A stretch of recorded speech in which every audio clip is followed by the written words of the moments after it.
स्वागत है आप सबों का हमारे YouTube channel higher maths for the beginners में। हमेशा की तरह मैं कठिन समझे जाने वाले विषय गणित को बहुत ही आसान भाषा में प्रस्तुत करने का कोशिश करता हूँ। आज का विषय है कैलकुलस के माध्यम से एरिया कैसे निकालेंगे। ये बहुत ही इम्पोर्टेंट टॉपिक है। लगभग हर यूनिवर्सिटी एग्जाम में इस पर एक फुल क्वेश्चंस पूछा जाता है। आइए हम देखेंगे। इसे आसान भाषा में हम समझने का कोशिश करेंगे और हमारी कोशिश होगी कंसेप्ट को समझ।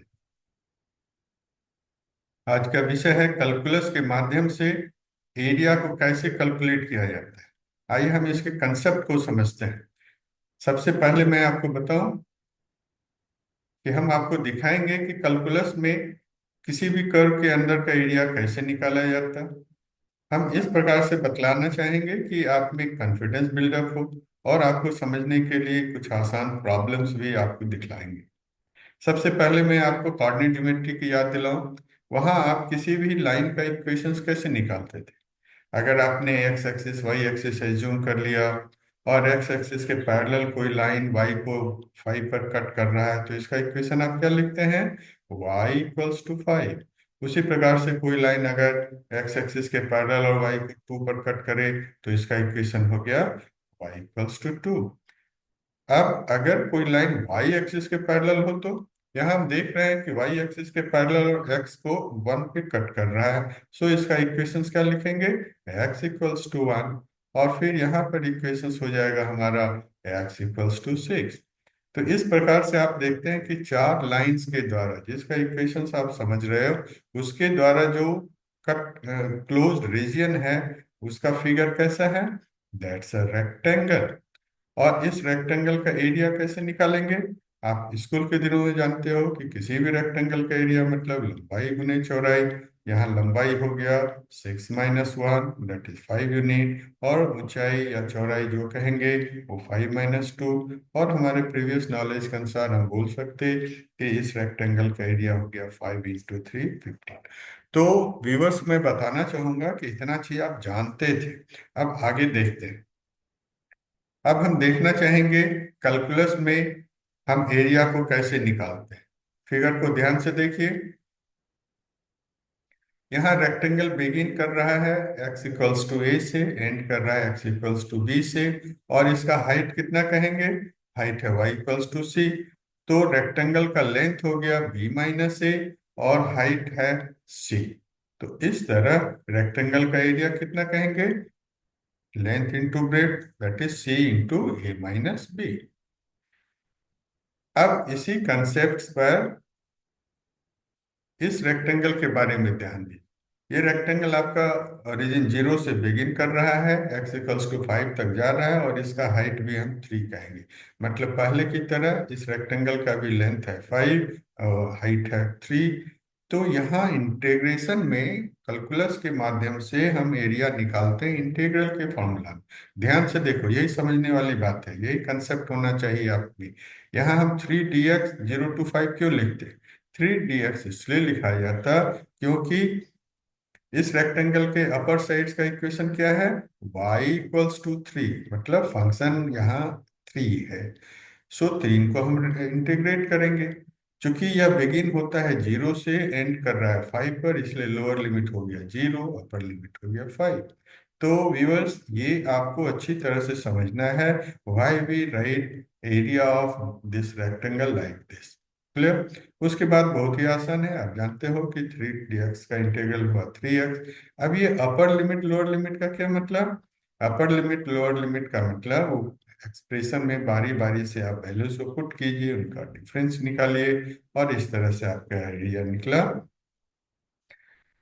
पुनः आप देखें कि अगर वही रेक्टेंगल इस तरह से है, क्या अंतर है इसमें। पहले की तरह इसकी भी लंबाई 5 और ऊंचाई 3 यूनिट है, लेकिन यहाँ पर रेक्टेंगल हमारा बिगिन कर रहा है 1 से, एंड कर रहा है 6 पर। ओके। तो यहाँ हमारा इंटीग्रेशन का फॉर्मूला क्या हो जाएगा, integration of 3 dx from 1 to 6। 3 dx क्यों, क्योंकि यहाँ भी अपर साइड्स का इक्वेशन कहलाएगा y इक्वल्स टू 3। और यहाँ बिगिन कर रहा है 1 से और x इक्वल टू 6 पेंट कर रहा है, इसलिए आपका लोअर लिमिट हुआ 1, अपर लिमिट 6। पहले की तरह इसका भी इंटीग्रल हो गया 3x, लेकिन लोअर वैल्यूज अपर वैल्यूज चेंज हो गया। और इस तरह से जब आप एक्सप्रेशन में पुट करेंगे तो पहला का मान हो गया 3 × 6 18 -3 मतलब 15। सो इंटीग्रेशन के इस फॉर्मूला से भी आपका एरिया का वैल्यूज वही निकलता है। क्यों निकलता? क्योंकि लेंथ एंड ब्रेड्थ तो सेम है। पुनः आप यहाँ पर ध्यान से देखें, यहाँ भी वही रेक्टेंगल है, लेंथ है 5 यूनिट, हाइट है 3 यूनिट, बट यहाँ रेक्टेंगल बिगिन कर रहा है -2 से, एंड कर रहा है 3 पर, और हाइट यहाँ पर भी 3 है। तो यहाँ इंटीग्रेशन हो जाएगा 3 dx, लेकिन अपर लिमिट लोअर लिमिट हो गया -2 to 3। यहाँ भी जब आप कैलकुलेशंस करेंगे तो देखेंगे कि फाइनल वैल्यू हमारा सेम आता है जो कि पहले के समय में है, और यही होना भी चाहिए क्योंकि रेक्टेंगल का लेंथ और हाइट तो सेम है। तो स्टूडेंट, इस तरह से हम कैलकुलस में किसी भी रेक्टेंगल का एरिया निकालते हैं। अब आप इस फिगर को ध्यान से देखो। इस कर्व में आप क्या देख रहे हैं? When x equals to 1 y is 1, x equals to 2 y is 2। इस तरह से x से किसी भी मान के लिए आप पुट करेंगे, y का भी मान सेम होता है, और इससे हम कहेंगे इस फंक्शंस का equation y equals to x। Okay, अब आप इस फिगर को ध्यान से देखो। ये y इक्वल्स टू x के द्वारा जो क्लोज फिगर बन रहा है, मतलब y इक्वल्स टू एक्स के नीचे x एक्सिस के ऊपर जो फिगर बन रहा है, इसके क्वेश्चंस को ध्यान से देखिए। You have to find the area between the graph of f and x axis on the interval 0 to 3। यहाँ भी हम पूर्व की भांति इंटीग्रेट करेंगे x dx। ध्यान रखिए, प्रीवियस रेक्टेंगल में था 3 dx, क्योंकि अपर साइड अपर फंक्शंस का इक्वेशन था y इक्वल्स टू 3। यहाँ पर अपर फंक्शंस का इक्वेशन है y equals to x। That's why you have to integrate x dx। चूंकि क्वेश्चंस में दिया हुआ है find the area in the interval 0 to 3, तो लोअर लिमिट हो गया हमारा 0, अपर लिमिट 3। और पहले की भांति सिंपल इंटीग्रेशंस कीजिए, इंटीग्रेशंस का अपर लिमिट लोअर लिमिट का वैल्यू पुट कीजिए, एंड यू विल फाइंड। तो स्टूडेंट ध्यान रखो, ये है answer of this figure from calculus. अब आप स्कूल के दिनों को याद कीजिए। ये एक ट्रायंगल है जिसका बेस आप कितना देख रहे हो? 0 से लेके 3, मतलब 3 यूनिट्स, और हाइट भी है इसका 3 यूनिट। तो उस ट्रायंगल का एरिया बतलाओ जिसका बेस 3 और हाइट 3 है। 3 3 9 divided by 2, exactly same answer आएगा। अब आप यहाँ पर ध्यान से देखिए, इस कर्व में आप क्या देख रहे हो? एक्स और वाई का डिफरेंस 1 है, मतलब एक्स का जो भी वैल्यू आप पुट करते हैं वाई का वैल्यू उससे एक कम आता है। ओके, तो ये इक्वेशंस में आप ध्यान से देखो, ये एक्स एक्सिस को भी 1 पर कट कर रहा है, वाई को भी ये -1 पे कट कर रहा है। अब इस फिगर को ध्यान से देखिए, वही कर्व यहाँ दो ट्रायंगल बना रहा है। अब अगर 0 to 3 का आपको वैल्यू निकालना है तो आप क्या देखेंगे? यहाँ पर तो दो ट्रायंगल बन रहा है, इसका एरिया कैसे निकालेंगे? स्वाभाविक है, दोनों ट्रायंगल्स को अलग अलग आपको एरिया निकालना है, और पुनः उसको ये करेंगे। आज हम देखेंगे कि कैलकुलस के माध्यम से एरिया हम कैसे निकालते हैं। दो फिगर है, y equals to F x और दूसरे में y equals to ji X. First figure में under the curve y equals to F X and X axis के बीच का जो एरिया है उसे निकालने के लिए हम फॉर्मूला यूज करेंगे, integration of F x D x from A to b. और उसी तरह सेकंड फिगर के लिए भी area under the curve y equals to ji x कितना कहलाएगा? Integration of ji x D x from A to b. अब अगर दोनों कर्व एक साथ साथ आवे तो आप यहाँ पर क्या देख रहे हैं? एरिया अंडर एफ एक्स को हमने निकाला integral of F x D x from A to, but area under G X निकलेगा integral of ji x D x from A to b.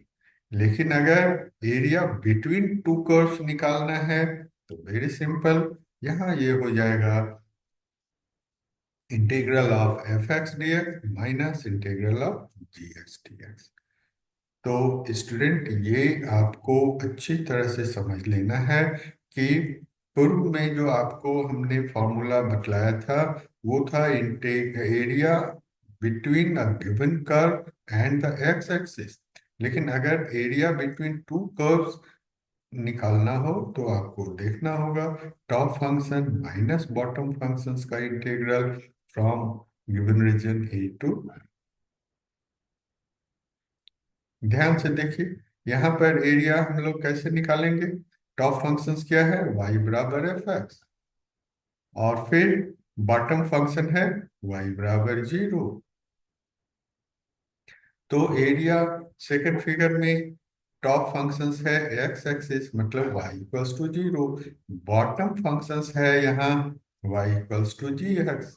और इस तरह से फर्स्ट फिगर में area under the curve y equals to F x in the interval a to b कैसे निकलेगा, top function minus bottom function from A to B.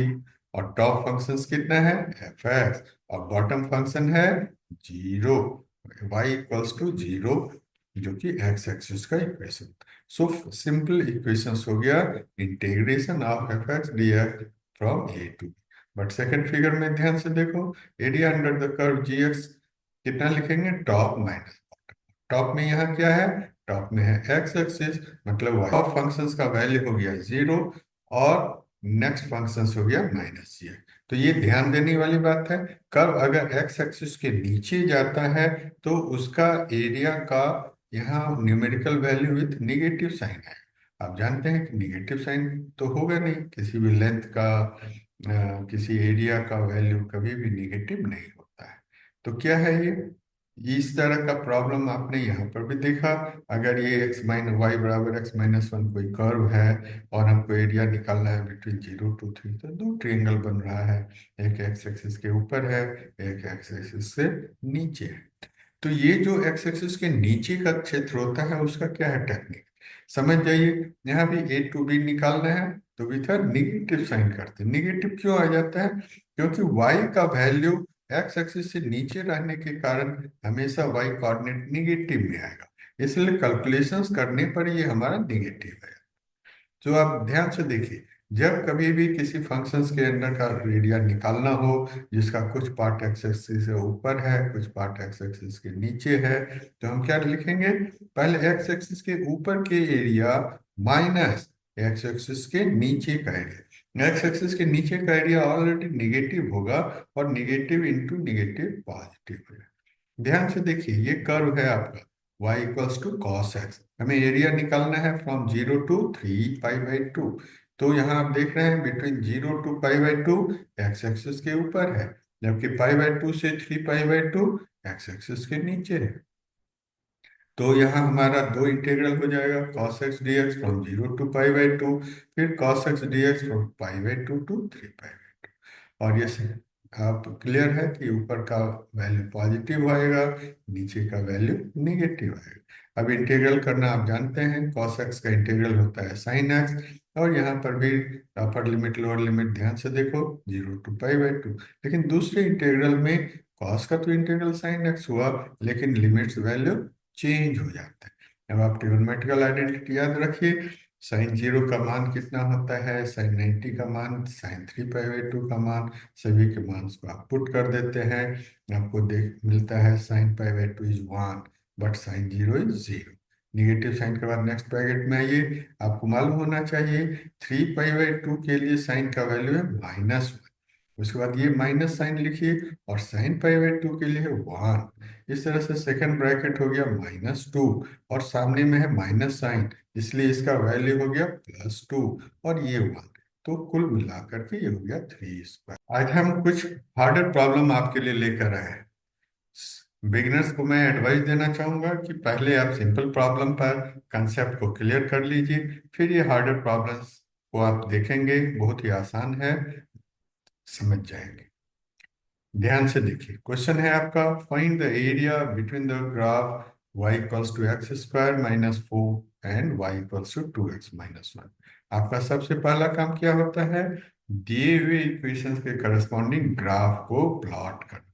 पहले आप x axis से जूम करते, वाई एक्सिस से zoom करते। अब पहला इक्वेशन जो है y equals to x square minus four, viewers आप समझ लो उसका ग्राफ इस प्रकार। और दूसरा एक लीनियर इक्वेशन है ना, y equals to two x minus one, उसका ग्राफ। ग्राफ प्लॉट करने के बाद आपको निकालना है एरिया बिटवीन टू फंक्शंस।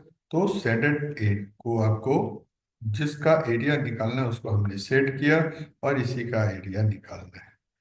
सबसे पहला काम आपका होता है lower limit upper limit determine करने के लिए कि ये दोनों फंक्शन आपस में किस बिंदु पर कट करते हैं। कट करने के लिए सबसे आसान तरीका है, वाई वाई को इक्वेट करेंगे तो राइट साइड वैल्यूज भी इक्वेट हो जाएगा। यहाँ पर आप देख लीजिए, एक्स के टर्म्स में एक एक्सप्रेशन मिला, उसको फैक्टराइज कीजिए, सॉल्व कीजिए, एक्स के दो मान मिले और यही दोनों मान हमारा इंटीग्रेशन का लोअर लिमिट और अपर लिमिट होगा। इस तरह से एरिया हो जाएगा जैसा लास्ट वीडियोज में हमने दिखलाया था, top minus bottom function. Top functions क्या है, ये ध्यान से देखो। ये टॉप फंक्शन सेकंड इक्वेशन जो लाइन का इक्वेशन है y बराबर टू एक्स माइनस वन वो है, और बॉटम में आपका ये पैराबोलिक इक्वेशन। और इस तरह से आप अपने कंसेप्ट के अनुसार टॉप माइनस बॉटम करते हैं, इसको सॉल्व कीजिए, तीनों टर्म्स को बारी बारी से इंटीग्रेट कीजिए, आपका आंसर इतना मिला। नेक्स्ट क्वेश्चंस को ध्यान से देखो। You have to find the area between the graph y equals to x square minus four x plus three and the x axis. यहाँ पर सिंपली एक्स एक्सिस मतलब इसका ग्राफ हो गया y इक्वल्स टू जीरो। यहाँ भी सबसे पहले आप दिए हुए फंक्शंस का ग्राफ प्लॉट करते हैं। आपको निकालना है between the graph and the x axis. ध्यान से देखिए, यही शेडेड पोर्शन से आपका एरिया निकालना है। सबसे पहला काम पॉइंट ऑफ इंटरसेक्शंस निकालिए। पॉइंट ऑफ इंटरसेक्शंस के लिए वाई वाई को इक्वेट करेंगे तो लेफ्ट साइड बराबर जीरो हो जाएगा। इस तरह से x का दो वैल्यू मिला, x बराबर वन, x बराबर थ्री। अब हम एरिया निकालने का कंसेप्ट देखेंगे, top function minus bottom function का differential from A to B. तो ये हो गया आपका टॉप फंक्शन y बराबर जीरो है, बॉटम फंक्शन ये है। अपर लिमिट लोअर लिमिट जो आपका पॉइंट ऑफ इंटरसेक्शन आया उससे निकालिए, इसे आप इंटीग्रेट करते हैं तो ये निकला आपका एरिया ऑफ द सेटेड। नई बात समझ में?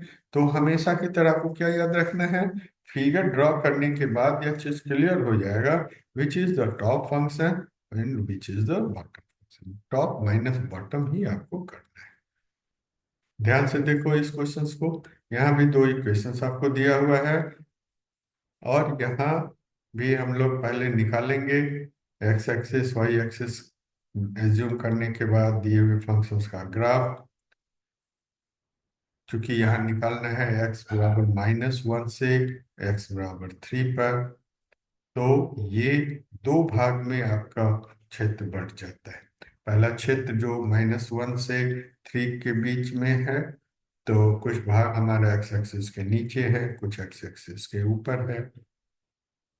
तो यही आपको पॉइंट ऑफ इंटरसेक्शन से पता चलेगा कि कहाँ से कहाँ तक नीचे है, कहाँ से कहाँ तक ऊपर है। तो पहले काम है हमारा पॉइंट ऑफ इंटरसेक्शन निकालना। इस तरह से आपका दो पॉइंट ऑफ इंटरसेक्शन निकला, एक्स बराबर टू एंड एक्स बराबर।